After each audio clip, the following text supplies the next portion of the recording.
All right. Welcome everyone. This is the neighborhood district meeting for District 3. We're so glad to see everybody here. My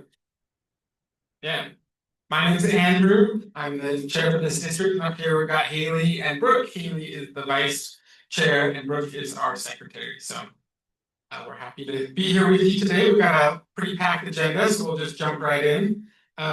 Looks like the first thing we're going to cover is the department topics. So we're going to turn it over to Jared Penrod from the Provo Airport to go over the airport expansion. And as always, please be respectful of city staff. We want them to keep coming to our meetings. We'll come back whenever you'll have it. So we will be. All right, so I am Jared Penrod. I'm the engineering and planning manager for the airport. Quickly, does this clicker work up here? Is that? It should work if it's on. It's turned on. Yeah, There you go. We're good. Okay. Yeah, so you can just send it. So we're going to talk about a few things today. I'm going to hit on 5 different topics. I'm going to talk about our commercial operations, where we stand today. Touch a little bit into the demand for expansion. Go over some construction updates that are happening now and that you'll expect to see in the coming months. I'm going to talk about our master plan, and then I'm going to talk about some noise reports or noise concerns if you guys have any of those. So let's get into it. I've got quite a few slides, a lot of more pictures. If you have any questions as we're going through any of this, feel free to raise your hand, shout them out. Happy to go over anything in more detail if I don't touch on it too much. So first of all, commercial operations. We have 3 carriers at the airport. We have got Allegiant, Breeze, and American. Most days when you drive past the airport, especially at night, or if you get there early in the morning, you're going to see our commercial ramp totally full. With parked planes that remain there every night. We've got approximately 775 commercial operations that happen every month right now, and we're seeing that number increase. This is our current route map, nonstop destinations. We service 16 nonstop destinations, 19 routes total. Some of the carriers go to the same location. We're hoping to see this grow in the next few months. Nothing to announce officially, but we're always in talks with other airlines, and hopefully we'll have some more good news to share with you guys soon. So let's talk a little bit about our master plan and forecast. Our current master plan that's adopted right now was adopted in 2019. So this chart shows our employments, and an employment is how the FAA tracks how busy an airport is. It's basically the people who get on a plane at the airport. So it doesn't track people getting off, but our total throughput is roughly double these numbers. So in 2019, prior to the airport opening, we had 110,000 employments. Our terminal opened anyway in 2022. You can see that number jumped to 211,000, and we've doubled our employments over the past couple of years, and then most recently we still increased quite a bit, over 448,000 employments. So this purple line was what we expected to see if we did not construct a terminal. The green line is what we thought we might see if we did construct a terminal, and then the blue line is what actually happened with the growth of the airport. So we've maxed out our 4 gates that we have right now at peak times of the day. So if you come early in the morning, or if you're arriving back late at night, we don't have any more gate space available. This is a napkin drawing that was actually submitted by our airline partners in an effort to try to get more gate space, more than our 4 gates that we have. So we got so much demand. The airlines want to fly Provo so much that they're trying to find workarounds that we can use in our current situation. So this drawing over here on the right was the airline trying to get up to gate 5. And then this, you can't read, this is too small, but it's the Allegiant asking, when are we gonna have a customs open at the Provo airport, because they want to fly internationally. So a lot of demand, to fly Provo. So in an effort to help with that, you may have seen, we constructed a temporary gate 5 that goes from our terminal out to our de-ice pad. It's a 600-ish foot walk out there. And that got used several times each week. It's actually gone now because we're in the midst of constructing a new apron. But that, expect to see another gate 5 return, probably in the August timeframe. We need it to accommodate our airline schedules. So let's talk expansions for a little bit. This is a rendering of what the building will likely look like in some fashion, not exact, but what it might look like. And this is where we stand today. So that gate 5 I was talking about came right through here. And you can see why we had to remove it. This whole spot will be additional apron space. And that is the view as of last week. So today this service road is actually gone as well. And we're prepping for asphalt and then concrete on top of that. So let's see. Perfect. So this is the space I was just talking about. It's all excavated right now, getting prepped for concrete. As soon as they finish here, they're going to jump over to the other side of the apron and work on this side. So by this fall, we expect all of this area to be paved with concrete and ready to become aircraft. So we'll have a lot more room for commercial operations and to run additional temporary gates if needed as we expand the building. And so then the other part of this is we're also looking to expand the building itself. So crews have already started with the apron, but in the fall, likely August, September timeframe, you're going to see an expansion to the building itself. And that's going to start on the north end of the building. And it's the first thing that's going to be expanded is the ticketing and outbound baggage. I think I got, yeah. So this is conceptual at this point. We're working on plans still. But all of our outbound baggage system is going to be redone to accommodate checked baggage and the screening for that. In addition to that, we're going to add a bunch of new ticketing counters. So right now we have 10 stations for our ticketing counters. We're likely going to see somewhere in the neighborhood of 28 when all is said and done. The other thing about this picture, so right now all of our operations happen on ground level. So this is the existing terminal here in White. This all happens on ground level. In the expansion, this is going to be 2 stories. So this is story 1 right here that you see. You can see that's largely dedicated to baggage handling, airline operations, things like that. Level 2 is actually where you're going to see the passenger hold area. So you'll come out of TSA, you go up the stairs, and escalator, elevator, and our concourse will be on level 2. So all of these new gates will be boarded by jet bridge, rather than the ground boarding that you see today. This kind of goes into some more details about the baggage handling system. I won't go into it just for time. But also another picture of what the north end of the building will look like. Okay, so let's switch gears for just a second. With all this growth, we felt it's definitely necessary to update our master plan. So we're going through that process right now. This is a little bit outdated, but this orange line, this is where we're at in the process. This was in March, so we're actually about right in here right now. It's a fairly lengthy process to update the master plan. There's a lot of requirements you have to hit to meet FAA guidelines, and there's some reviews in the middle of that process by the FAA to make sure it's all happening the way they want it to. So I wanted to touch on this though, because as part of the master plan, we're updating our noise contours. So we would take a look at the aircraft flight patterns and we see what areas of the city are impacted most by noise.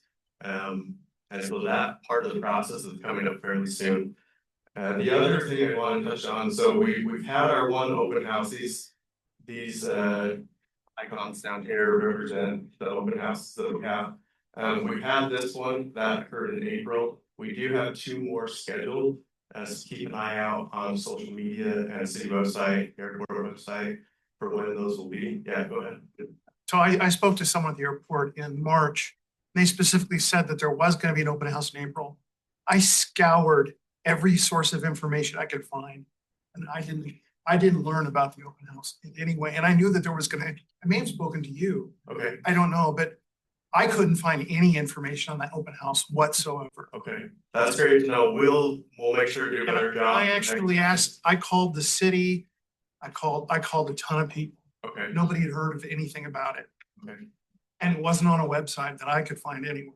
Okay, So, you know, that's great to know. We'll do better with that. I'll make sure it should certainly be on our airport Instagram and the airport website, but I'll make sure it gets on the city website too. are those part of FAA compliance? The open houses? No, yeah, just for the process of Yes. community involvement. Yeah. So maybe I'd like to suggest that instead of 3, we have 4, because I represent a neighborhood. Okay. We were interested in coming and we couldn't find out about it. So we don't really feel like we were involved. Okay. Okay. I- that was disappointing. Okay. Well, we do have 2 more, so Okay. keep your eyes out, and Yeah. we'll do better at letting you know when that is.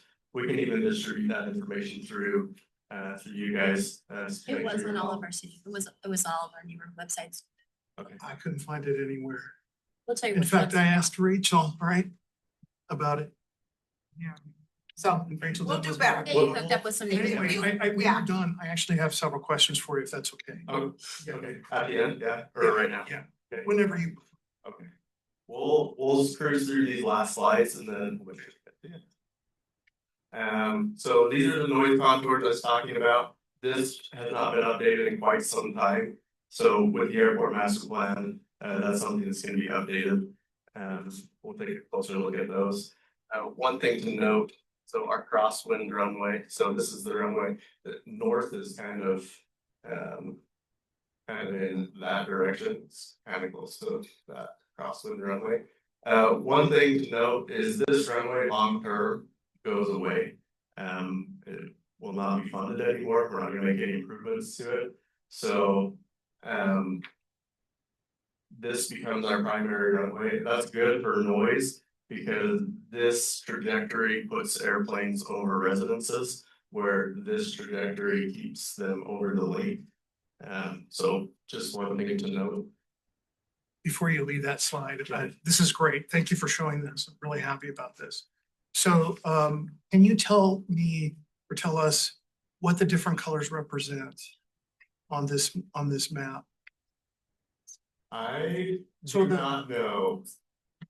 There is a key, but I can't read it. Yes. The noise contour is this line. Oh, that's the noise This is contour. the noise contour. That's This- when I grabbed the slide was primarily for that.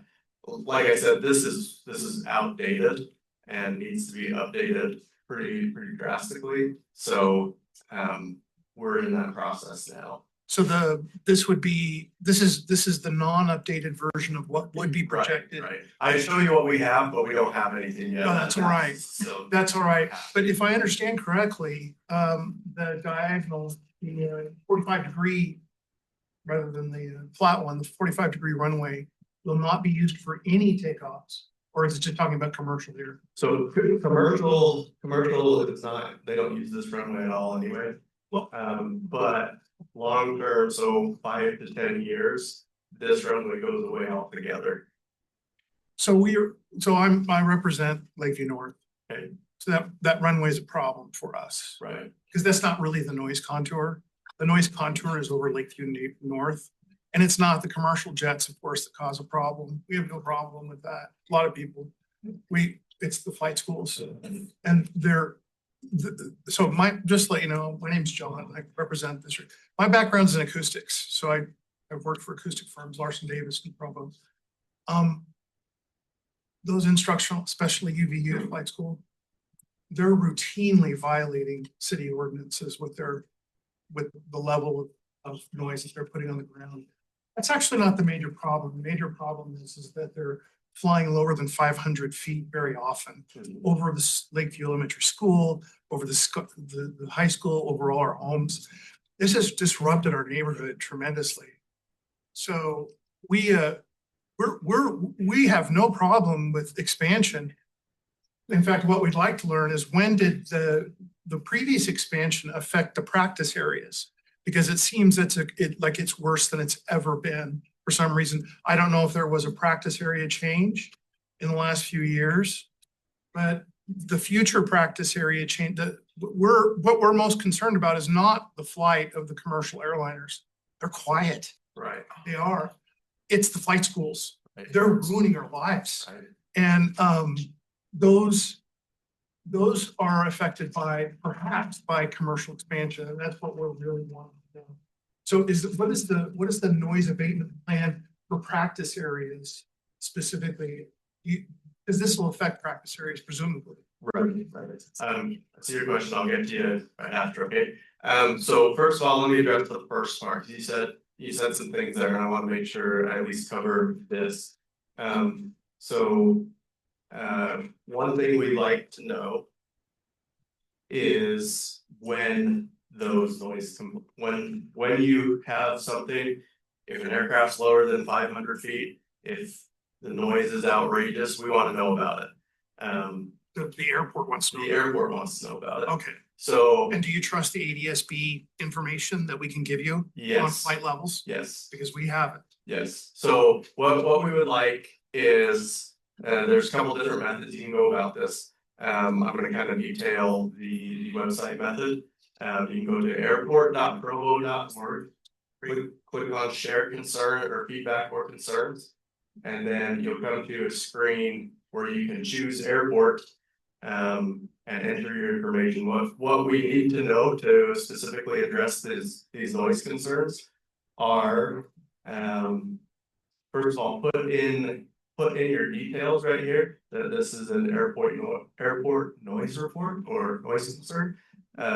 Put your address or where you heard the noise, and give us a date and time. If the time can be exact, that helps us because we can go back. We have flight data for all these planes, like you said, the ADSB data, so we can see exactly where it was, what path it took, and who was flying. Right? And there's a number of them that don't turn on their ADSB broadcasters. Right. We would really like it if they could, but right. I don't know what kind of authority the airport has of the planes taking off from there. The airport, it sounds like you know quite a bit about, what is. We've been dealing with it for quite a while. Right. Yeah, So, it's turned our lives upside down. Right. So the airport doesn't have specific jurisdiction over planes once they take off.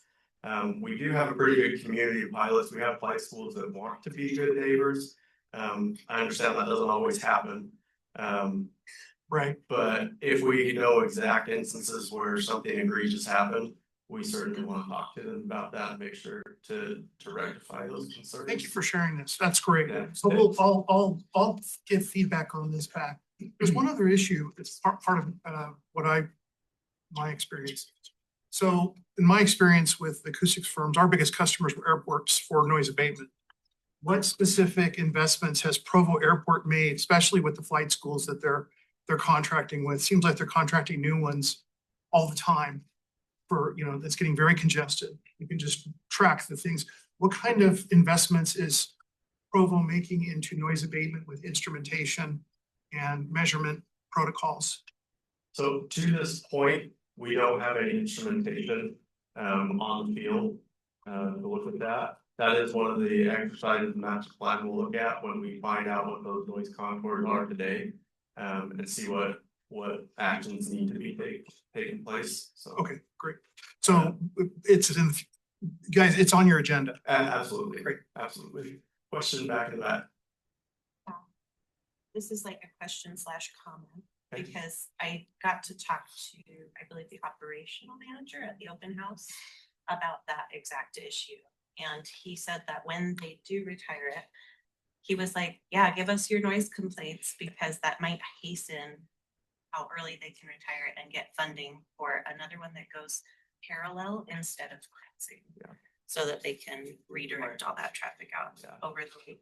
Exactly, so if I go back, well, this is a good one, so our master plan right now shows a small GA runway right in this area, so GA, general aviation, that's their flight school, that type of thing. So, I don't know when you've heard them, are they like coming in for land or taking off, They're circling over circling around? all day long. Cause I from live in 7:30 to Lakeview 10. North as well, and it seems like they've come right over my house, really Yes. low.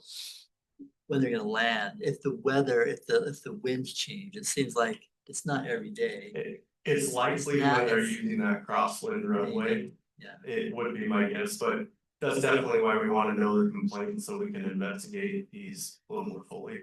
but it's And- nice to know we can Yeah. do that through the website. And also you can call this number, this is the administration number, it's just the general number to the airport. You can always leave a message there if it's after hours or if it's during business hours, you can also get a person as well, but those are all investigated. Please send them to us, 'cause right now we don't get a lot that have specific time and date, and so it's a little harder to say.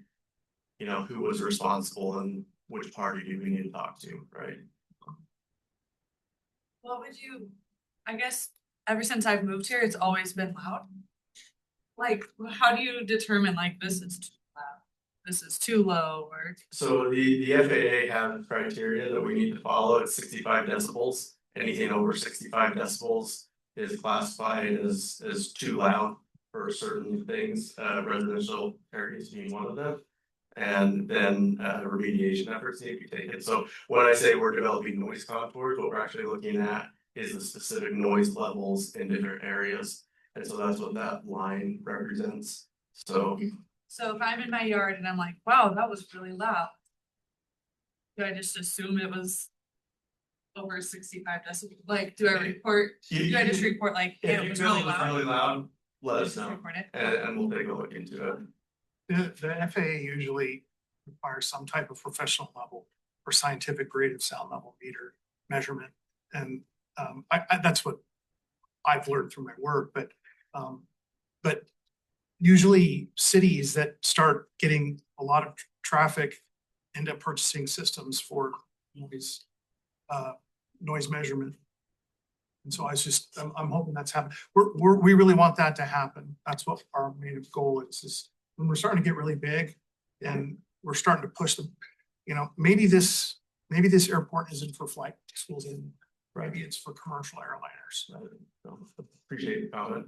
Back in the back. This is just a comment for anybody who's concerned, because I have a background in speech science, speech pathologist. Anyway, OSHA, when they don't have access to instruments like that, you can download an app called NIOSH, decibel meter, decibel level, something like that.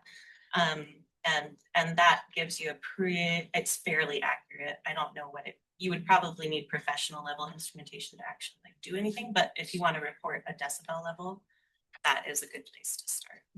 Absolutely. There was a question over. Oh, sorry.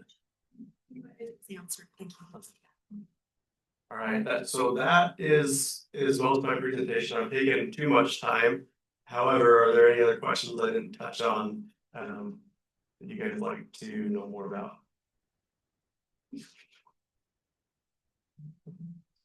All right, thank you. Thank you very much. Thank you so much for your time and answering our questions. We'll make sure if anyone does have any additional questions, we can share that contact info so you can reach out. Okay, we're gonna move on to our next item, which is code enforcement zone update. And we'll turn the time over to the zone people. All right, my name is Scott Johnson, I'm the zoning administrator. This is Kendra Herbert, she's the code compliance officer that's over the west side, so that is your district neighborhood.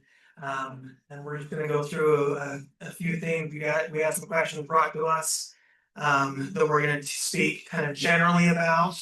I know there are often questions specifically about properties and specific issues in neighborhoods. In an open forum like this, we're not gonna discuss open cases. But if you have specific questions, you can feel free to reach out to either myself or Kendra to get maybe a little more detail than we could provide here in an open setting. But again, with any open cases, we are going to limit some of the details so that we don't have any issues with any potential ongoing investigation. So I am over District 3, mainly in the yellow areas. I've been working in this area for the last 2.5, almost, 3 years. A lot of what I see in that area is landscaping, in residential areas and empty lots. A lot of District 3 is agriculture, so we do have a lot of overgrown fields in that area that do encroach on public right of ways. Inoperable vehicles that aren't registered, licensed, or insured are considered inoperable. We see them parked on lawns a long time or stored in back of properties. Trailer parking is a big issue that we have on that side as well, with the encroaching on the public right of way. Some people have trailers that park over the sidewalk. Pedestrians cannot get around on the sidewalk. Trash, junk storage, that is a description in itself. We are seeing an increase in accessory dwelling units on that side that are not permitted in the SPD 5 zone. So that is where most of the ADUs are not permitted, but these are the main violations that I do see in that area.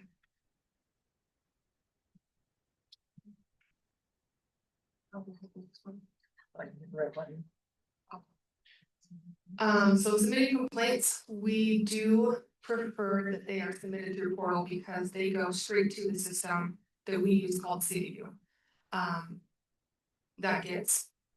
It comes directly to our code enforcement officers, so we see when those complaints come in. So just kind of a little clip of what it looks like submitting a new complaint in the area. We do call and update complainants if they do leave their information in that case that is open. But they will also get email updates of status changes as well, so. And if you ever have a complaint about a neighbor and you want to remain completely anonymous, you can always call customer service or call us directly. You don't have to give us any information. If you do submit a complaint through the portal website, there is basic information you have to provide to have an account set up and it'll be connected to you in some way. But we hold your information confidential. We don't provide that to whoever is being complained about. They don't find that information. So we had a little bit of question about our process. So I just want to go really quick through our process. First of all, when we receive a complaint, whether it's through the portal website, through customer service 311, or sometimes we as staff members will be going around town and we'll see things. We open a case, we start an investigation, we gather as much information as we can about the issue. And then once we feel we've gathered sufficient evidence or information, we issue a notice of violation to the property owner or to whoever is responsible for that violation taking place. Typically, we give 14 days to allow them to come into compliance. After that 14 days, if compliance isn't achieved, then we send the case over to our attorney's office for review. They'll send a final notice letting them know this is your final notice. You've been advised you're in violation of city code. You need to correct it. Otherwise, we're going to pursue criminal charges. And historically, that's been our process. Over the past few months, we've reintroduced a new process that the city hasn't utilized for quite a number of years, and that's imposing civil fines. This is something that's been in the code for many years, but the city hasn't utilized. But with things that we've seen going on and some discussions we've had internally, we've looked at various opportunities to increase enforcement or increase pressure on particular properties that are either unwilling or unable to come into compliance or are repeatedly violating city code. And so we've started issuing, as a part of our process, another notice of violation when when we realize that they are not coming into compliance within the appropriate timeframes. And within that, with this new process, starts charging a daily civil fine to that individual. And this is a daily charge for each violation that accrues until the property comes into compliance. Any questions about process? Thank you for showing us this. That's great. I have a question. If someone has if someone is issued a violation and then a fine is assessed and that person contests the illegality of it, does that and puts, I don't know, challenges it in, let's say, the either justice court or district court? Yeah, so there's an appeal process Oh, I see. Yeah. Does that stop the fines or? That does, so yes, if we issue a notice of violation saying you have 14 days to come into compliance, otherwise we're gonna start charging you a daily fine. You have within that 14 days, a time period that you can send notification to us, letting us know, hey, I'd like to appeal this. I don't think you're issuing this correctly. And then it goes to the hearing administrator that reviews that as a third party outside of Provo City, that reviews the case. It'll review whatever arguments the defendant may have. It'll review the case, the information that the city has, and make a determination. And then with that determination, they will give a deadline of if you're found to be in violation, then the hearing officer will say you have until X date to come into compliance, and if you don't by that date, then the city can start charging you fines after that date. Any other questions process wise? Yes. We're seeing some mixed results. We've had some properties that have, as soon as they receive the notice of violation threatening daily fines, they said, oh, I'm gonna take care of that right now. And we have others that we are currently in the process of charging on a daily basis that are accruing, and we're keeping track of those. Can I just ask what the maximum is, or is it different for different violations? So the way the code currently is published in online, there are maximums for various sections of code. However, we took a text amendment to the city council very recently that was adopted that removes any maximum and it has an escalating fine. I have a specific question about our district. Geneva Road runs through our district, and you know, I know that's an old road, and I've known that road since 1985, and it's very different than 1985 now with all the houses around it. But do the people who live along Geneva Road have a different type of classification that it seems like there are a number of places that have a lot of junk on the property, and is that just permitted because of the zoning, or I don't know that I would say necessarily because of the zoning it would be permitted. There may be some non-conforming right if it was county land that it was permitted at the time when it was in the county. Then when the city incorporated that in, you know, anything that had a legal right before it was changed, as long as that use continues, it can continue perpetually. So there may be, you know, often we see it with animal rights more often than, you know, storage of junk, but we often deal with the junk issues, and we know a lot of those properties have been there for a very long time, accumulating items for a very long time. And we try our best to work with people. We're, as long as people are willing to work with us within reason, we work with them and go along with them, helping them, you know, hit certain, you know, milestones along the way to get things taken care of. Yes. So kind of going along with that, from what I understand, you guys are largely complaint based. You're not necessarily super actively looking for violations, but mostly working off of complaints that are called in or sent in. Am I correct in assuming that? So if you see something and you're like, man, you know, that's really junky, it's really helpful, I think, to you guys if you send in a complaint so that it can kind of be on your radar. Absolutely, it's easier to get it on our radar if somebody lets us know. We do, the complaints that we receive keep us quite busy. But we do actually go around as we're enforcing on various properties. We keep our eyes out, our head on swivel to see if that is an issue on other properties along the way as well. And as staff time permits, they take action against those. Yes. Becky, yeah. Okay, Scott, so on the west side, we have agricultural property, we have ag, whatever. We also have residential agricultural property. We have residential property, we have commercial property. So how is ag? If I know there's something about ag, something about ag, it isn't necessarily permitted on residential. Or we have residential agricultural, if that is ag or is the standards more. So I'll say generally speaking, agricultural zone properties have a lot more leeway in what they can do on their properties. Residential agricultural is kind of a mix between residential and strictly, or agricultural and strictly residential. So there's not as much leeway in those types of properties as agricultural properties, but there's still some leeway in what can be done there. And then your residential is going to be a little quite more restrictive, especially when it comes to agricultural type uses, like storing farm equipment, for example. So what I get a lot of is complaints mostly, well, I get complaints on all. But the ones, and along Geneva Road, there's still a lot of ag.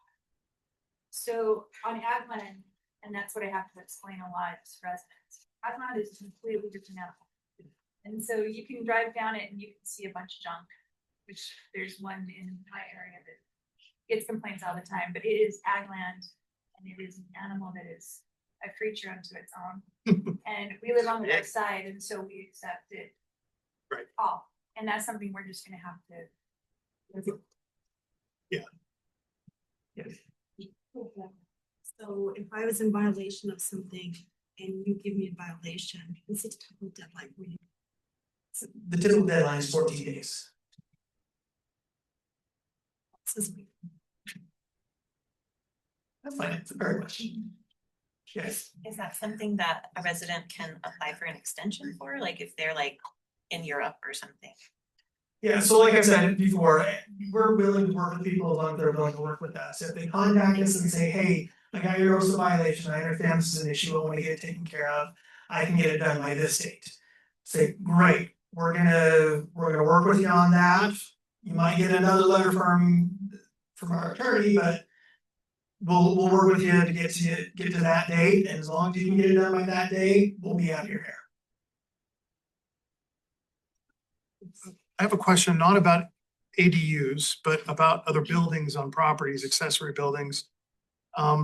Does Provo, maybe this is for the planning commission, do you have setbacks? Because I don't know, maybe in the last 10 years, I've seen a half a dozen cinder block shops and garages come almost on the fence lines of surrounding our properties. Yeah, so there are setbacks, it depends on the zone that they're in. So if it's in a residential zone, typically it's 3 feet from the property line. Oh, okay, it's only 3 feet. Yeah. Oh, okay, that explains it. As long as it's more than 6 feet away from the main structure, so if it's really close to the main home on the property, then there may be a little more distance that it has to be, but if it's in the backyard, in the back corner, 3 feet is the setback in residential zones. Yes. We kind of worked a little bit on some of this together. Yeah. What happens when someone comes into compliance and then they reoffend? What happens when that's repetitive? So that's where these civil fines are starting to come into play, with the reoffending violators. We're not going, we may take them down the criminal prosecution path as well, but we're gonna go right away with these civil fines and say, look, here's your new notice, you're in violation, we're gonna start charging you civil fines. And with the new code that was adopted by the city council recently, the civil fines will start at $100 a day. and escalate as long as they are out of compliance.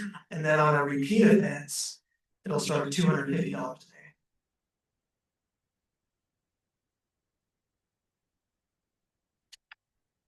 Okay, last slide, and we're real quick. I'm sorry. So as a code enforcement officer over the District 3, I set personal goals for myself as a code enforcement officer. I want to be proactive in the neighborhoods. If I go out to a concern that you guys have, I'm gonna look at every individual home that is around that home as well, just to avoid selective enforcement. I want to build more relationships with the individuals in the community. I build great relationships with a lot of property owners on the west side. A lot of us know each other by first name basis. Hey, just calling to see if you can look at this property. Also with the enforcement, I want to schedule neighborhood blitzes in the area. So there are some areas that are more concerning than most on the west side. So it's what we call a neighborhood blitz. We'll try to take a day, drive around one area, open cases that we see that properties are in violation of. And then visit the shadow areas. I recently just found a back street that I've never been down last week. So I'm going to visit more shadow areas and enforce on those as well. So those are my main goals as a code enforcement officer over there. I'll go with you in the back first. When you do a neighborhood blitz, are you knocking doors at all to inform them, or like sticking something on their door right away, or is it just a mail-in? Like, so I normally start with just notice a violation, but that is a good suggestion, is to knock on doors and make people aware. Right. So Yeah. I know I had a neighbor who had like 20 chickens because she just had no clue. Oh, okay. So somebody told her kindly, and it got solved. I'm gonna stick up for Kendra here. I want to make sure that our zoning officers are safe. And usually when somebody's knocking on your door telling you you can and cannot do something with your property, sometimes it cannot be so pleasant. And so as long as our officers are safe, that's something I would support. But if they're not, and if they feel more comfortable sending a notice of violation, I would support that too. We just don't want that contention. And then you have a question. Yeah, I was just gonna say, one of these back streets, 3110 west, between 1390 north and Geneva Road. People just use it like a dumping area. I mean, I've seen cars, trash, mattresses, just the gambit. All kinds of stuff. And then there's just a lot of, it's rural, and so there's just a lot of junk and stuff. Yeah. I mean, if you're looking for something to do, go down that road. Okay, sounds good, thank you. I'm just curious, when you say west side, So the whole west side of the freeway is District 3. So but very west side isn't anything.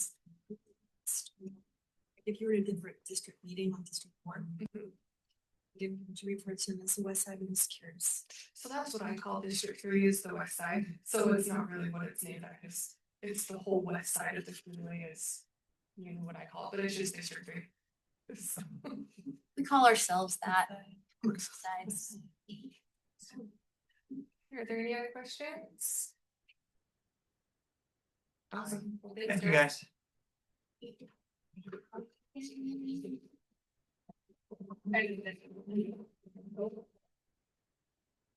Thank you, Scott, and I really appreciate your time. All right, next topic is trees in Provo. And it looks like Rachel has a statement she's gonna read for us. Share my screen here. So Chaz Addis, can you hear me okay? So Chaz Addis, he is our city forester, and he was not able to come here tonight, but he did want to pass on some information. So we do have, if you want trees in your area, there are some free tree programs. Forestry, Fire, and State Lands Grant for new tree plantings. That's a big grant that he got. I think it's like $300,000 that he got for trees. Also, Trees for Energy and Water Conservation giveaway. That's that giveaway that Power does every spring and fall through the Nature Shade program. Also, the 1,000 Trees Initiative's goal is to plant 1,000 trees in Provo. I think they're at about 400. And there's also the Park Strip Tree Replacement Program. So there's all these different programs where you can get free trees. And this is how you get them. Yes. So with the, oh, you already have with the 1,000 Trees program. Is it the one where like you have to get the area approved and then dig the hole and then they'll come put the tree in? So they're all kind of different ones. I know for the Forestry, Fire and State Lands grant, we've used that with our matching grants. Like just out here by Fresh Market, those trees and bushes, we got those through that grant. And we actually hired a crew to plant those. The ones that are the giveaway in spring and fall, you're planting those yourself. Yeah. Those are usually on your private property. 1,000 trees, I'm gonna explain that in the next slide. And the park strip, I think the city does those. But this is what he said to get trees. So first, canvass your neighborhood. Look for tree vacancies. Is there like park strips where there's trees and all of a sudden there's no tree? Keep in mind, it has to be in an irrigated park strip. It has to have water. A lot of times neighborhoods want trees, but there's no water. He's not gonna put a tree where there's no water. You put a volunteer group together. You call the Provo Power Arborist team, and there's the phone number, or just call 311 and ask to be talk to the tree people. And they'll provide the trees and help, but they also want volunteer, like the resident buy-in on that also. So there's kind of different ways, but that's the way to get them in your park strips if you want extra trees. But that's been really good. We always get asked this, are there plans for trees along the Provo River? So this is from Chaz Addis. This is a quote. Currently, there are no plans to plant trees along the river trail. As it is a natural area, we continually prune and remove dead trees to enhance what already exists. However, replanting along the river is not a top priority. Additionally, there is no irrigation in those areas, making it challenging to help those trees grow without a water source. And then this, we just heard yesterday in the city council work meeting. This is from Michael Mills of the Utah Reclamation Mitigation and Conservation Commission. He said, we've gotten a lot of public input and questions if we're planning to remove more trees, and we're not. This is along the Provo River Trail and along like the old Provo River. He says, we have removed 5 trees along the stretch where we're going to put in the boat ramps, but we aren't planning to remove any more. The county has said there are a couple that are very close to the trail that will have to come out, but we're talking about a handful. I think some of the concerns that all the trees are going to be taken, I don't think that's accurate at all. Maintaining the shade of the trail is one of the big reasons why it's so popular. It's one of the few places to enjoy a cooler walk in the summer months. And then answering a question about diseased trees. There are trees that are falling into the channel, and obviously some of those do have to come out, but the trees that make up the canopy are pretty healthy. And so those are the statements that I got from the various entities about trees in Provo. And now we'll let Melia take away. John has a question. Oh, sorry, On the John. 1,000 Yes. Trees program, does the park strip have to belong to Provo City? I think it depends, because a lot of these programs, they're putting, like this park strip here by Fresh Market, that actually belongs to UDOT. Okay, And so we got the grant, we got permission from UDOT to put the trees in, and then we used that grant to put them there. It's just, you're just working with Chaz Addis, and he'll help you out. Okay, perfect. I'll be super quick. So the council is looking at a possible policy in city parks to do off-leash hours in city parks. This is separate than Parks and Rec, who is doing their own kind of survey questions about doing and creating some new fenced dog parks in the city. So that's also happening, but the city council is looking at maybe doing hours in city parks that are just off leash and dogs can run in the parks. The council does want feedback though from every neighborhood district, and so I have these surveys, which there's more on the back table, but I have some here.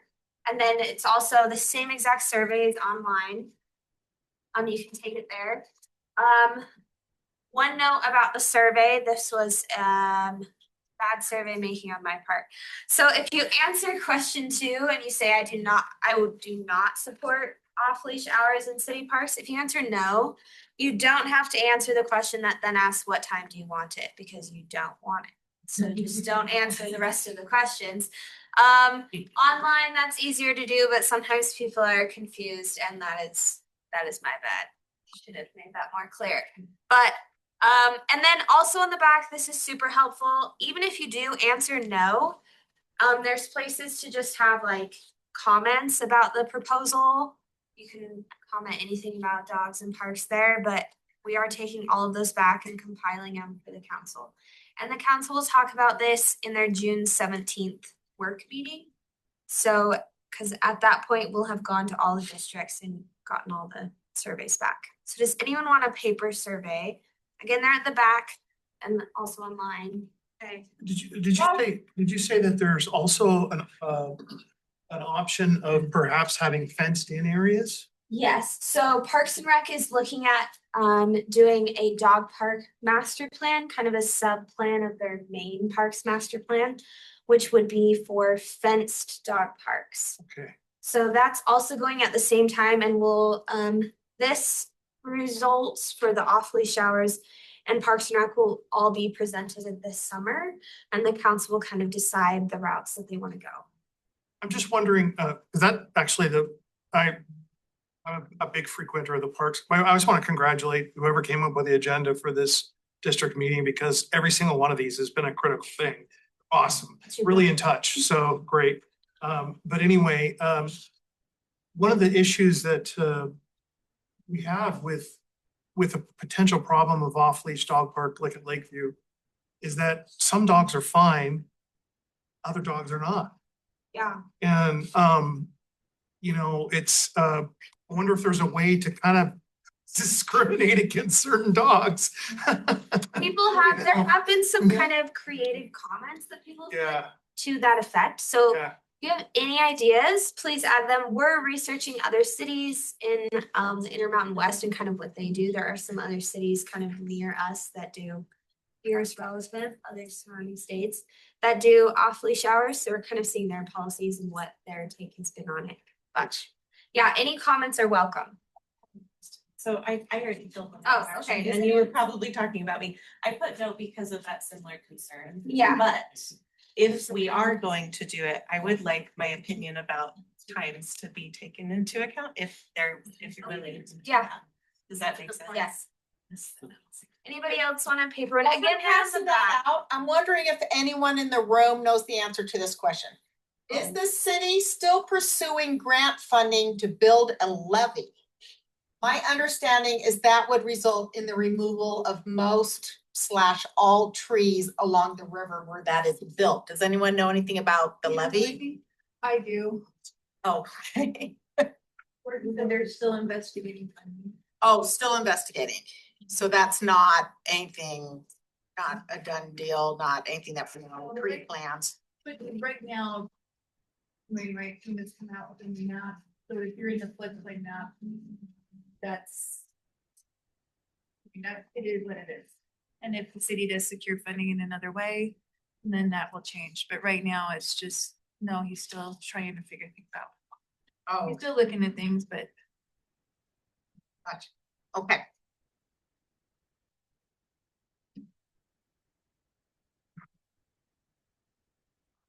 Right.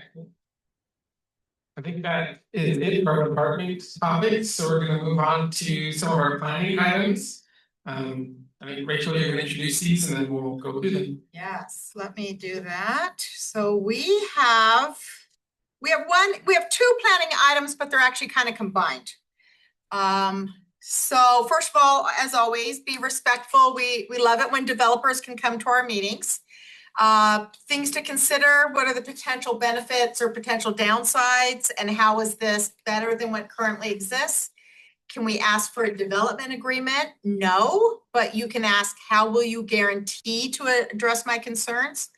And on the agenda is the contact information for the planner. And if you have questions, that's the person to talk to.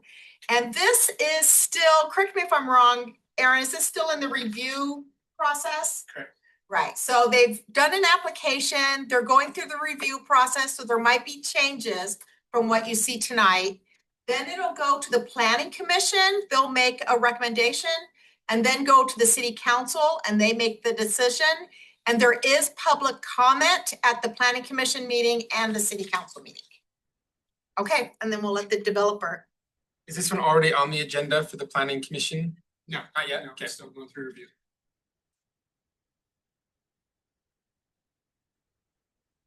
Okay, my name is Jamie Chapman with Folger Pratt. Appreciate you all having me here tonight. Folger Pratt is a multifamily residential apartment developer. We have strong ties in Provo. Many of our company principals are BYU graduates, vice president of development, putting 3 kids through BYU currently. And we've been working in the city for about 4 years now. I'm going to show a project that I'm not here to talk about tonight, but just wanted to show you what we've been working on in the city and what you can kind of expect from our quality of work. So this is a project in North Provo, just at the mouth of the canyon, west of Provo River, called the Dendry.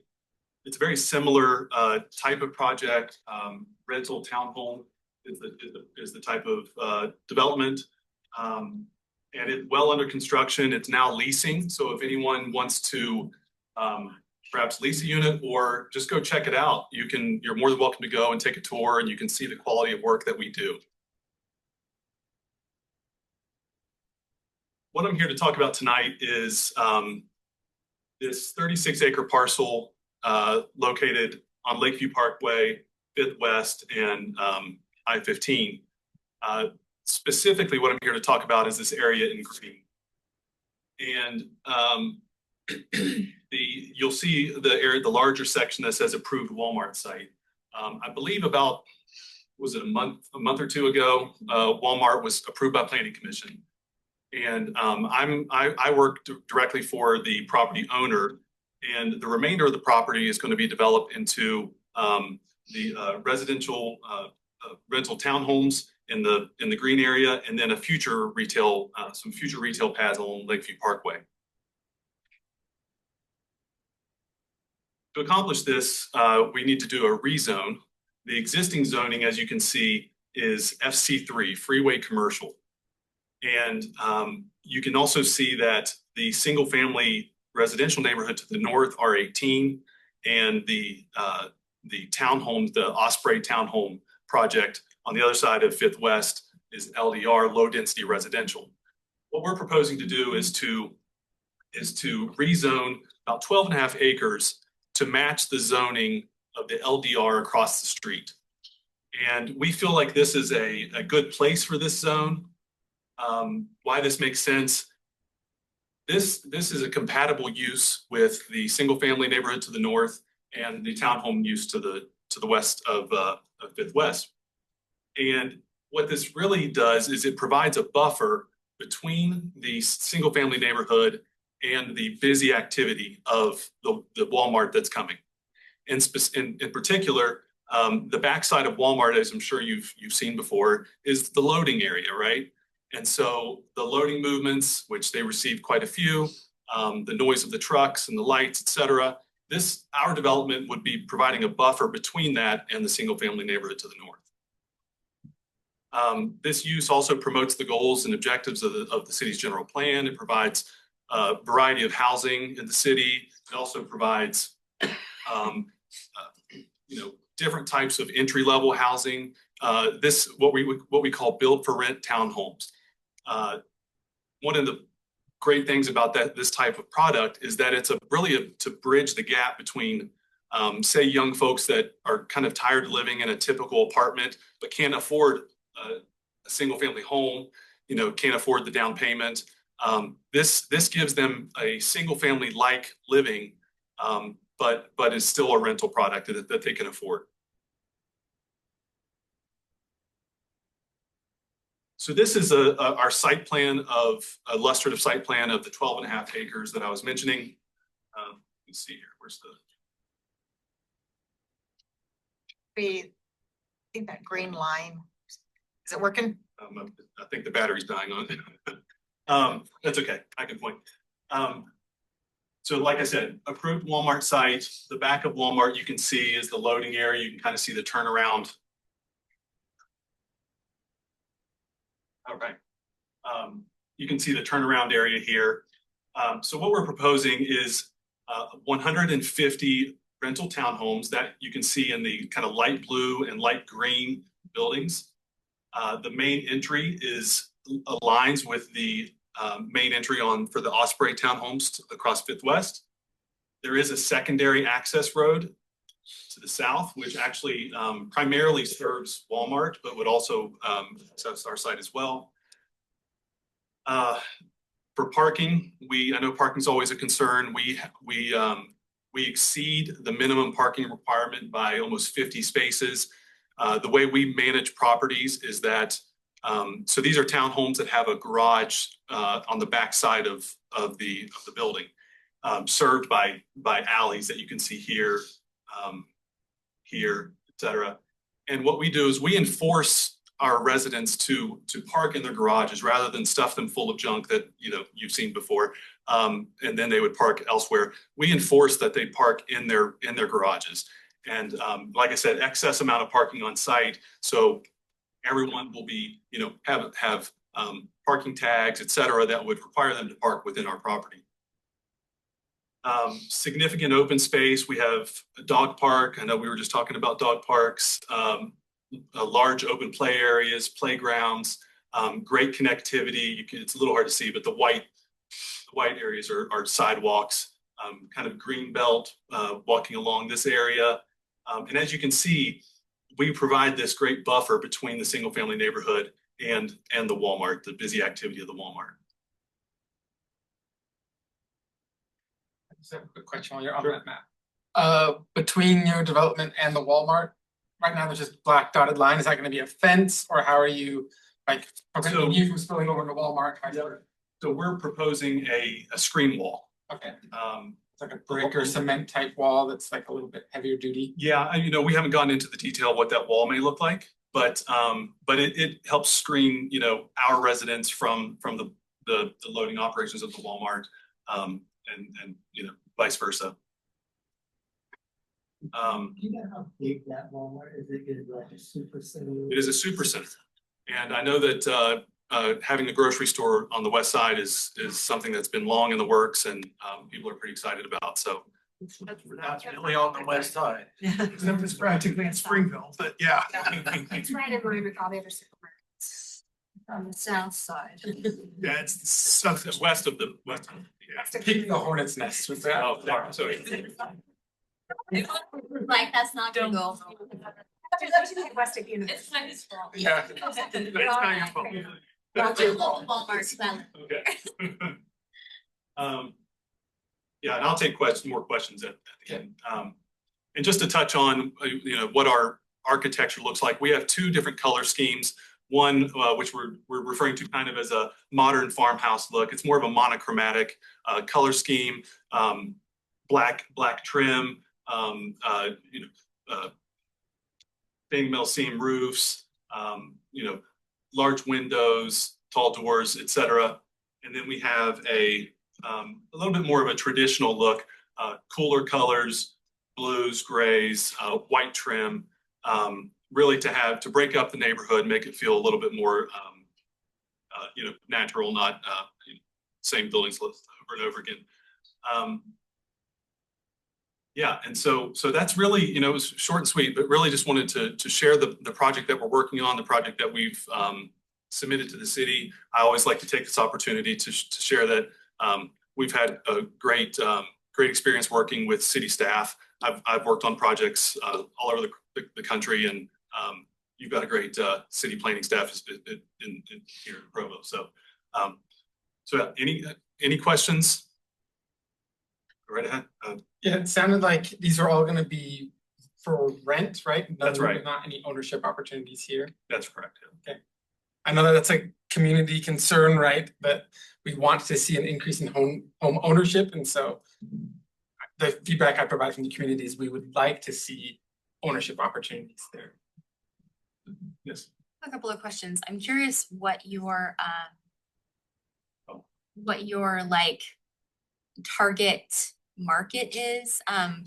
If you're looking more to rent to like, 3 or 4 single people, or if you're kind of thinking more that families or your couples are gonna be going there. I do know, like, we lived across the street from a house, we live across the street from a house that's frequently rented by like young single people, and sometimes we get like crazy parties and stuff. I'm just curious, like, if you feel like, what you kind of feel like your target demographic. So the build for rent townhome is generally geared towards young families, again, people that can't quite afford a single family home. They're ready to make that next step, tired of living in their, their smaller apartment. And so typically young families, and also, retirees that maybe are downsizing from their house, maybe want to live closer to their grandkids. So that's generally the market. No, it's not, young singles. I understand the concern, yes. Great, but and then my second question would be, with the amenities that you have there, would they be only for the people who are renting the townhomes, or would they be open to other neighborhoods potentially to come and use? Well, it's not a gated community.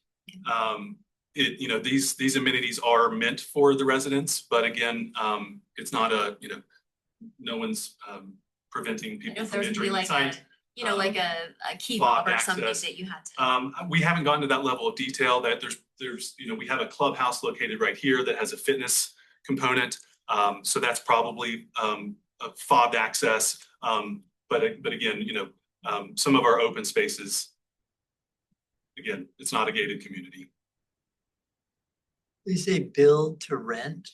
It's just an industry term for they're purposefully built for. So they're gonna be built and then they'll be rent, not like, okay, you're willing to rent one, okay, we'll build it for you. It's not like No, that. exactly. It's they, in a typical townhome for sale development, they're built in phases and purchased in one-offs. This is all built at once and rented as they come online. I guess. So is it a single owner? Is it that the developer? Yes, it'll be a single. All of this will be a single owner. Do you represent does your firm you represent your firm, but your firm represents an owner? That's correct. Okay. Is that the former founder of Qualtrics? I believe so, yes. Yes, Thank sorry. You. And thank you for coming and presenting. And I just wanted to say that I also am concerned about always having apartments to rent instead of places for sale. And I just wanted to kind of correct just a little thing about the presentation. This is not a stepping stone for anyone, because you don't acquire any kind of wealth when you rent enough to ever buy a home. You have to buy a smaller, like a smaller apartment. If these were actually going to be helping people get into a home, they would have to be able to buy these. And so, and I'm just curious, is it better financially to rent this than to sell, to have them be for sale? Is that the thinking? I don't know. I'm not a developer. It's a totally different financing mechanism. It's easier to do this financing than. I don't know that it's, again, my company, we do only we're multi-family apartment developers, not for sale developers. Okay. And so I can't speak to the financial differences between the two. Okay, thank you. Yes. I know a lot of places in Provo are like the property management is offsite and difficult to like get to. How will this be managed for like a property management? So property management would live in the clubhouse. So that's the leasing office, property management. I don't believe we've shown a maintenance building here, but there would be maintenance staff. It's all within the property, not offsite. Yeah, I know on the, the far east side of the property, even though with Walmart, there is like an existing trail that kind of goes along there and eventually goes. Are you planning on providing any access to that, right? Like it'd be really nice if people could bike and not have to go all the way down and along like the scary road, but could get to that trail and over the freeway, kind of like along the border between like the north end of your property and where the existing property. Yeah, so you're speaking about a trail that's in this location here. Well, even like a trail, like to get from here, like over there, is there gonna be any public freeway to get to that trail? There would be no, it's not gonna be labeled public or dedicated public. There's no public easement. But again, it's not a gated community and there would be connectivity to that trail through this corridor. Okay. So you'd have to go through the community to get there. Okay. Yes. And then for a lot of those green spaces, both like the open play and the dog park, and then also a lot of the green spaces in front of apartments, are those is it the property that is managing those green spaces? Or do people have like their own kind of yard area that when you rent, you are expected to or need to manage your own space? It would be managed by the property, maintained by the property management. Yes. And there's no covenant that says it has to be rented by one family or one individual, as many people, like, are there any limits as to how many people can rent, sublet, or anything like that? Or, you know what I'm saying? Like, Yeah. I know who your target is, but how do you create that market, that target? Yeah, I mean, that's, that's built into the lease that we would, So it wouldn't be leased to anybody but one family? Perhaps, I'm not sure about the details of the actual lease. That would, typically we bring on a property management company. For example, at the project that I showed you in North Provo, it's being managed by a group called Redstone, which is a local property management group. So those types of decisions are often made by the property management group. So for this one, do you have any like numbers on how much these might be going for then? It's always difficult to say, because the rent will as they come online, which is we're probably 2.5 years away from that. The rents, so these will be market rate, so it's going to be based on comparable rental prices in the neighborhood. For other townhomes? Yeah. Yes. Square footage almost. They're in the 1,500 square foot range. Yeah, and these are 2-story townhomes. The max building height is about 26 feet. So they're not tall structures. Yes. And then for a management company and specifically, like, is there any management company that's lined up to manage this, or how is it going to be? It's very early in that, we typically bring on a management company once we're under construction. Because they give some feedback on some of the some of our amenity spaces, what works for the demographic, how would they like to see the clubhouse designed, things like that, or their leasing office designed, et cetera. Yes. Okay, so there's no trail along the dike. I'm concerned on why there's no trail along the dike. How much space is there between the property line and the other property line? Because there's got to be some kind of maintenance road or something for that dike. What are your plans? So the dike is actually no longer, so Lakeview. Oh, that dike is still. No, I know it's there, but Lakeview Parkway is what became the new barrier between the lake and this property. Not according to the Army Corps of Engineers. Yep. Lakeview Parkway is not a dike. The problem with this area back here is that there's a significant grade issue. As we looked into it more in more detail, It just wasn't conducive to putting a trail along that area Why? because of the topography. There's already been a trail there that's existed for years. So. Yeah. So we have a 20-foot setback from the property line. So that's where our buildings are being located. And this site is in it's low. And so in order to allow development needs to be brought up, similar to what the Osprey Townhomes did over here.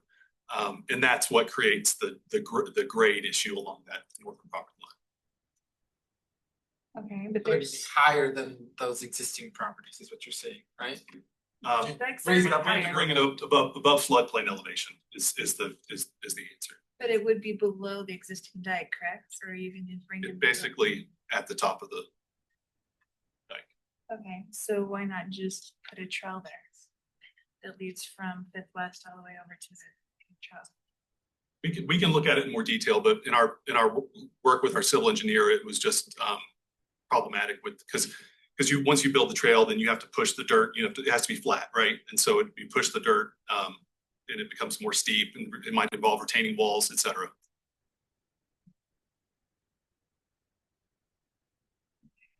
And this and the lack of home ownership really concerns me. Yeah. Yeah. Is there any, like, between the property line to the north and like the property line that you guys own, you said there's like a 20-foot, there's some kind of 20-foot setback. Yep. So is there going to be, what's going to be between there? Significant landscaping, screening. Landscaping that's done by you guys, or that's, okay. So you still own that land, but you can't build on that landscaping. And there's existing power lines that run along there that will be removed as a part of this project. You're gonna bury those?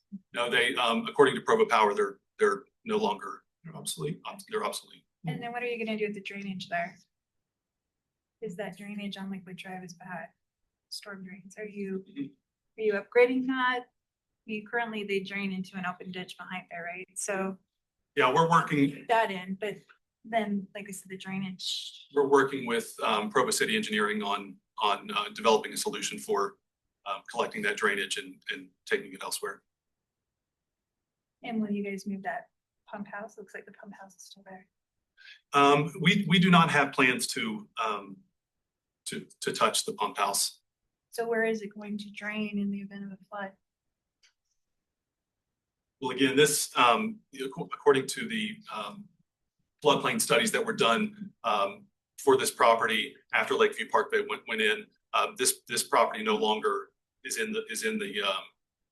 no longer in the wetland delineation that it But yeah, that's previously a had. brand new pump house that was installed with the Lakeview Parkway, right? So what happens with that? I would have to discuss with Provo City Engineering about what the use is for that pump house moving forward.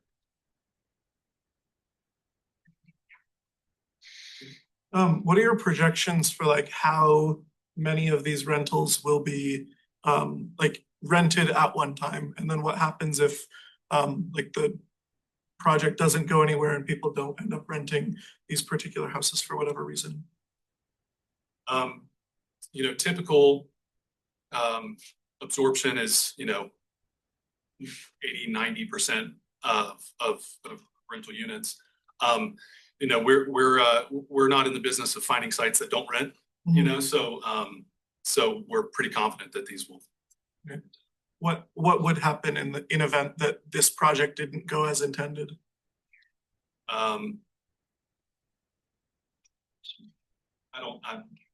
That's not a you guys aren't conclusion that we're okay. Yeah, no, we're my folder Pratt has over 10,000 rental units in various parts of the country, and we're pretty good at finding places that rent well. So relative to that, if a family is moving from a different part of Provo into, would you be assuming that people are moving from a different part of Provo into these housing, or from, like, because it's close freeway access, like who would you market to? Would you market to people like all across the county or just in Provo for them to move to that unit? Yeah, I Get mean, to the weeds here. Okay, okay. We're supposed to discuss the rezone and the general plan amendment, and we're way over time. Great questions, though. I appreciate you all having me, and hopefully I answered some of your questions. Thank you. Thanks so much for coming. Thanks.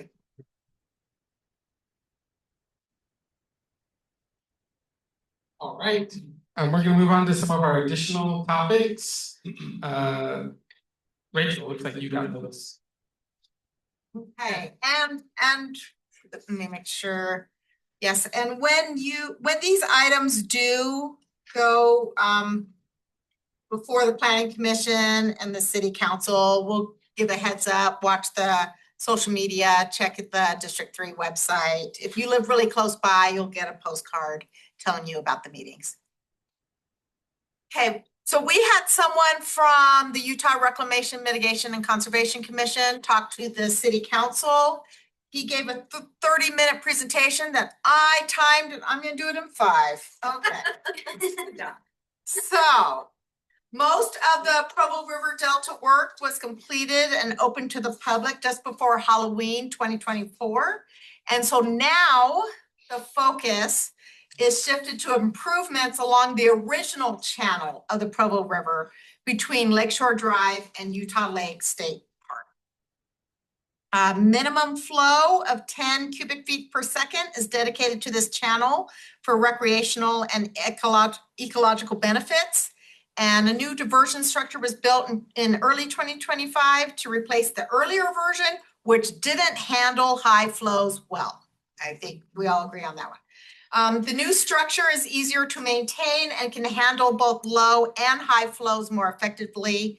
The diversion system allows for higher flows if needed to flush like duckweed and other things like that. And then the water quality, there's been aeration. It's been like hot and not enough oxygen. They do have aeration system installed. The little white water here, that's the aeration system. That's to help maintain oxygen levels and support a community fishery. There's 2 of them, one extending to Utah Lake State Park and the other downstream of Lakeview Parkway. And there's a new small dam downstream. It's under construction to stabilize water levels. It began in 2023, and after long settling periods, it is expected to be completed by the end of July 2025. Here is an artist's rendering of what the dam will look like with low lake level. And here's another artist's rendering with high lake level. If Utah Lake reaches extreme levels, the dam would be overtopped, the area could flood, but provisions are in place to redirect the water to the delta. And here's kind of what they've got going on. 2 non-motorized boat launch ramps will be installed, one across Utah Lake State Park, the other at Alligator Park. 3 fishing platforms will be added, with 2 near Lakeside RV and 1 near the West Trailhead. Alligator Park is currently about 21 feet deep, deeper than most parts of Utah Lake due to past dredging. And they're also doing 400 9-inch long rainbow trout were recently stocked, with more to come in May and June. Future fish species may vary based on water conditions, but the area is now a designated community fishery. Mosquito monitoring has been ongoing since 2019 with an additional site at Lakeside RV. Mosquito control funding was used for the first time in 2024, and monitoring will continue to ensure rapid treatment. And the trail from Lakeshore Drive to Utah Lake State Park will be repaved in early 2026. Provo City, this is a terrible picture. Provo City will open the new Delta Gateway Park on June 25th. I don't know what happened to the picture, it's me. The features include playground, shade structures, and a river access path. Okay, here's a fun one. The original river channel currently lacks a proper name. And so these are some of the ideas they've come up with. for it, but they've also mentioned maybe having a naming station at the park's grand opening for the public to kind of choose a name. There've been talk of having it honor Dale Despain, or have plaques along the river honoring various people that have done a lot with this, historically owned the property. So maybe a matching grant idea for the future. And then they're gonna do final steps with the city, including completing the property line adjustments and land transfers. And there's our project, and then here's some information on how do I report mosquitoes.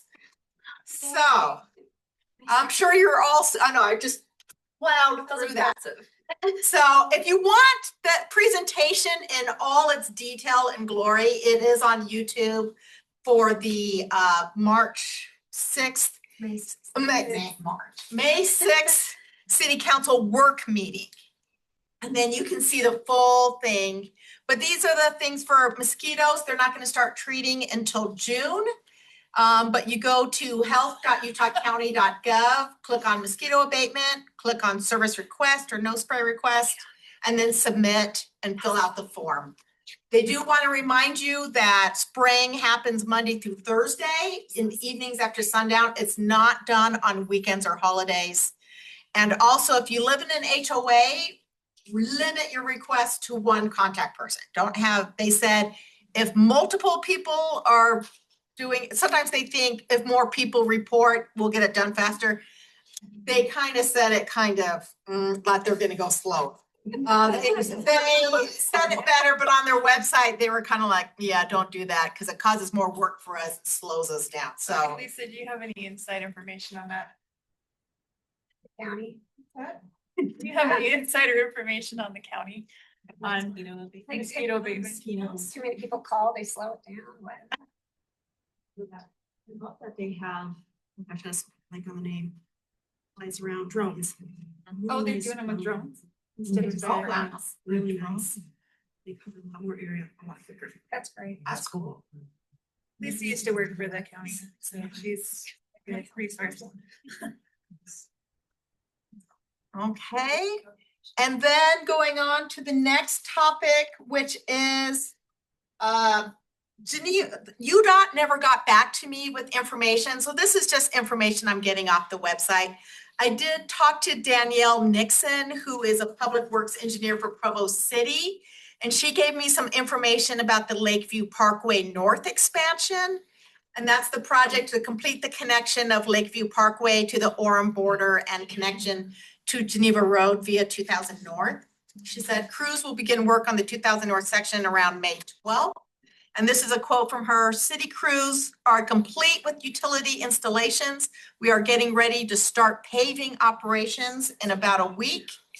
And then this is from UDOT Region 3. So if you ever want to know what's happening on Geneva, make sure to do Region 3 for UDOT. And they're pretty good with keeping their information up to date. So this is kind of what they're working on right now with the widening of Geneva Road.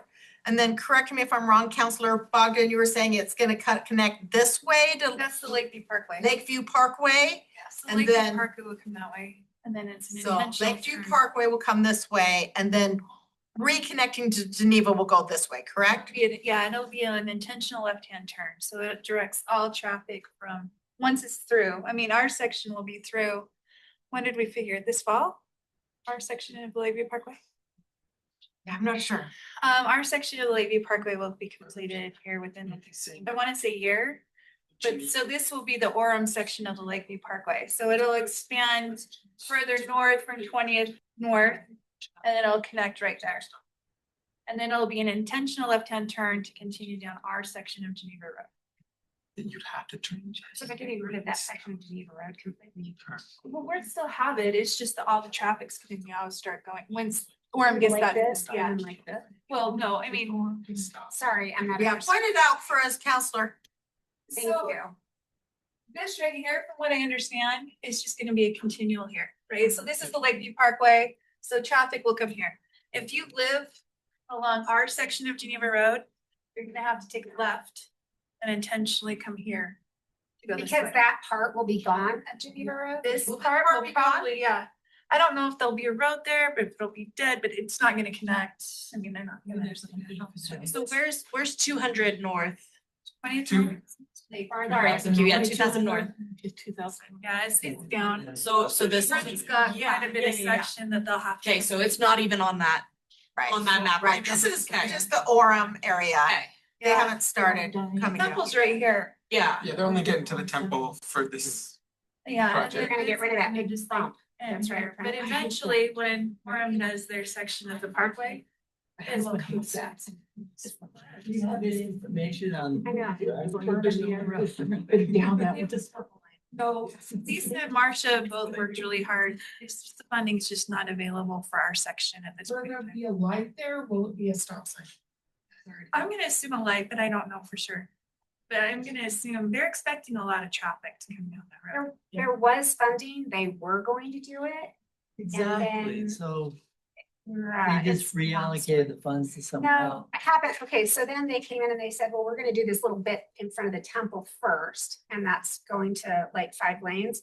And so then after that, they came, and I said, okay, but you have to promise to finish it, right? Like you have to promise me you'll finish this.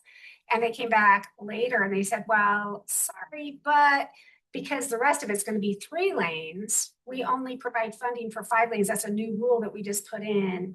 So we're finishing the 5-lane part, so we're never going to do the 3-lane part. That's what they said, it's not in our, it's against our policy now that we created. I'm like, just create a freaking different policy. But never say never with government ever, but it's not in any of their plans at this point, at least when I met with them last year. So I was really angry, but you can't, like, it's like banging your head against a wall, right? But I know Provo City is trying to get to where we can at least have some safe sidewalks and safe bike lanes. Exactly. Right? That's all we need, right? So I know that they've been trying to get that, like Vern and Gordon. So There's gotta be something that we can do. I mean, Provo is one of the bigger cities in Utah County and. Geneva Road's an important road. It's the old road out there. So, anyway. That's right. Like I said, our legislators that represent us, they're from the legislator, commercial, and their legislator was that they really, really are working the best they can to get Provo what they can get. But our section will have that trail extended all the way up. And so from what I understood, from what they told me, that's gonna be finished when we finish this. However, the sidewalks on 20th North necessarily won't be finished, but you'll have that trail all the way up, along the Delta past the high school. That you can bike. That would be nice. Yeah. I've heard from contractors for years that the reason the base of Geneva has never been widened is because there's some serious infrastructure issues there with, I can't remember what it Well, was. but- they used to say that it was because there was historical properties that you had to get all this clearance and stuff like that, but they can get through that stuff. It's just.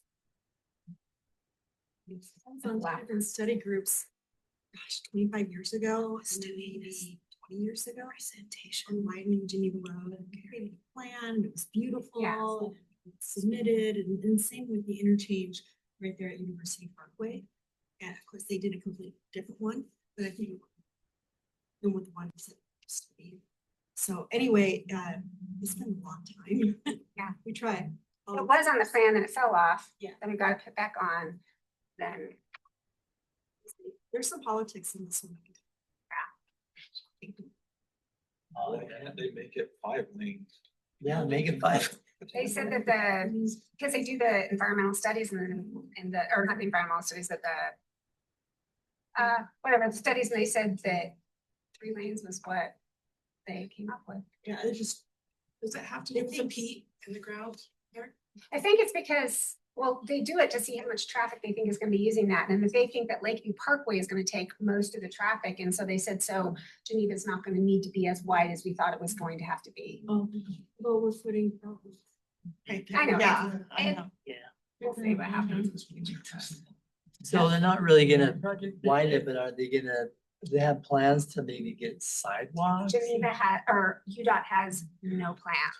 That is what they told me. Provo City is trying to do it somehow if they can themselves with a grant, like some kind of something. So UDOT just wants to leave it how it is, just.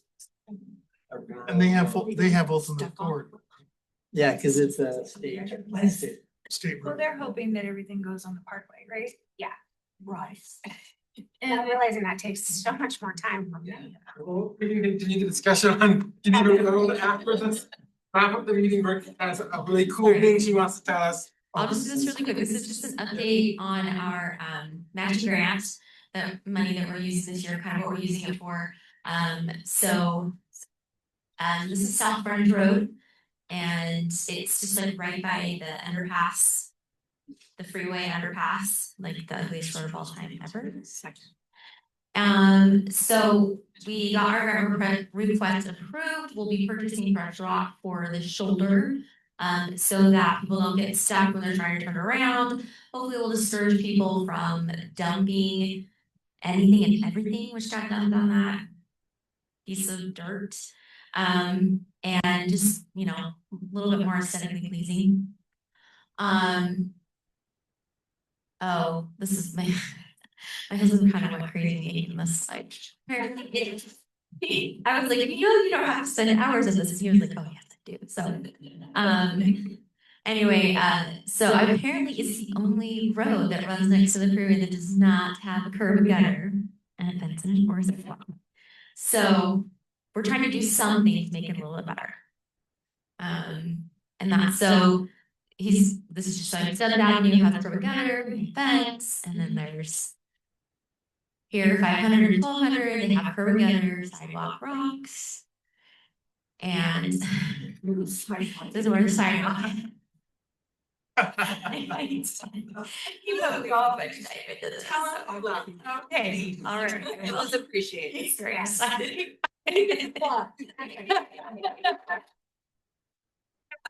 Yeah. Is Rocky Mountain Power going to give you any money to help with it also? No. It's all matching grant money. Have you checked with any? No, we haven't. That's okay. That'd be awesome. That's a really good idea. And I know like the city too. We should probably check the city. We've mostly just done outside bids, but yeah, that would be awesome. That'd be great. So yeah, once again, people just kind of use it as a dumping ground for anything and everything. We did a service project and cleaned up a whole bunch of stuff. I don't know, does he have a slide about that? Yeah. Oh yeah, so that's a little, that's what it looks like most of the time.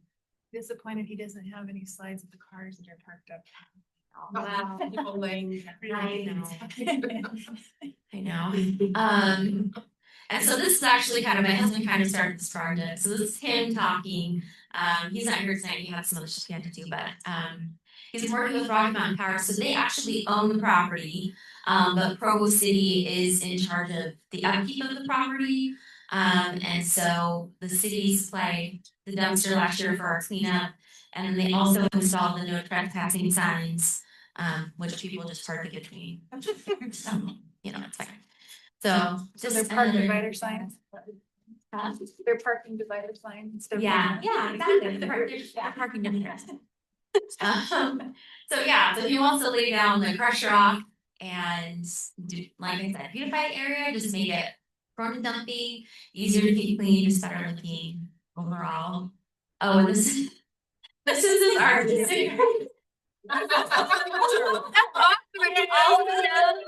First Avenue. I was like, yeah, you're shooting for the stars there, but anyway, so I'd be impressed with the irrigation and everything.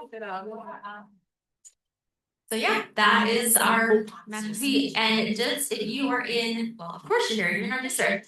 If you guys have some service projects that you have done over the past year, we would love to get the number of people and the hours you spent, because we do still need some hours to finish getting that matching for money. So yeah, thank you.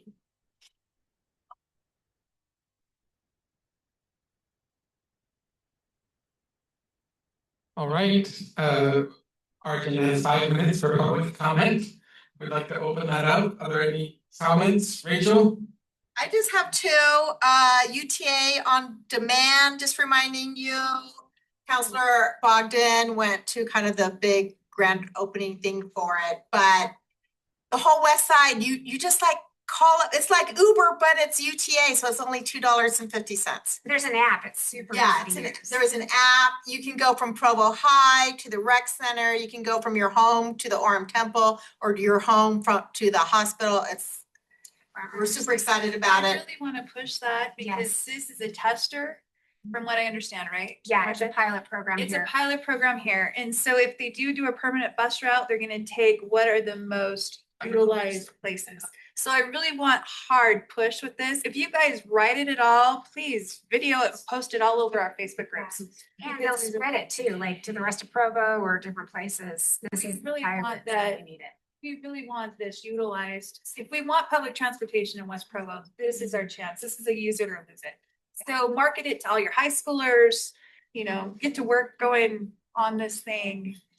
Go to the temple on this thing, go to Walmart and Orem in this thing, go to the mall, maybe just utilize it. Yeah, the hospital is one of those cool places. The rec center is, it stops just right by the rec center. Right. Yeah, and some of the vehicles are wheelchair accessible. Yes, very cool. And also, that road closure, I think that's going on till the 15th. But they're doing that road closure so we can get that sidewalk along the south side of 600 South. I think they're doing storm drain right now, aren't they? Storm drain, yeah. They're doing the storm drain and then the sidewalk. I live there too, It's so. gonna be like that. So question is Fern here? Is anyone here from? So my kids go to Sunset View, my kid goes to Sunset View. And the overwhelming question that I've gotten is why didn't they just wait 2 weeks? So that, I mean, and I kind of explained like they probably don't necessarily have a whole lot of control over that, but I know that people at the school have been super frustrated that they didn't just wait 2 weeks for school to get out. So there's some feedback from the school to the city. They're annoyed. I mean, they're happy it's going in, but annoyed at the timing. I don't know why. Yeah, I don't know. Think about it. I just think, I'm like, I don't think they care, not in that way, but I think they just do when they do it. I'm personally just excited that they're actually have the funding and they're actually doing it. Because it was asphalt before and now they're actually getting storm drain and they're getting a sidewalk. And thank you to those that are living on that street. That is the worst, and I'm so sorry. They've been in front of our house all day. Yes, it's a nightmare over there. So thank you for putting up with that. What are you gonna do different? Draft them. I'm grateful. Stay down in the way. That's very sweet of you, thank you. All right, are there any other public comments before we adjourn? I'm just not okay with you not saying, well, we're done with, Geneva Road. Needs to have, I mean, I drive it, I've been literally been driving for 24 years. And I would love to be able to ride my bike to work, on it, but it's not safe. Is there something we can do, legislators, that as the district that can help with anything? You're not safe. It's really hard and they prioritize these different lists. So even if we need like the speaker or the Senate president to be from. Get on that, Lisa. Because at the end of the day, it is a political process, but. So if enough of us spoke out with that, like maybe change the minds of some people. What do you think against Freeway Crossing, Main Street? Thinking about Spanish Fork, but. But we were there, we were prioritized. We were prioritized 3 years ago. 4 years ago, yeah. And then they just changed. And then they felt really bad. Because, it's something that we've been trying to get done for so long and they kept out. But I think our best bet right now is to honestly try to get Provo City to, because actually Provo City just barely got on board with it like a year ago. They've been all over it before that, I think. Well, you know, we're gonna have them as representation. Well, when out you're here. mayor, then, Oh, sure. There we go. Exactly. It makes a difference too of who our transportation guy is right now. It does. We've got a really good transportation guy that is, Geneva Road is one of his priorities. Yeah, And we have a really good public works director that is really good to push things. and they were the ones, when I went to the last couple meetings with UDOT, it was Vern and Gordon were there pushing hard for it. Like they worked really hard to get it. And it just didn't happen. And so I've talked to Gordon, he's my brother actually, but so I've talked to him and I know he would really like, and Vern too, would like to see just more safety on that road with, they have a vision for that road. I have a vision for that road.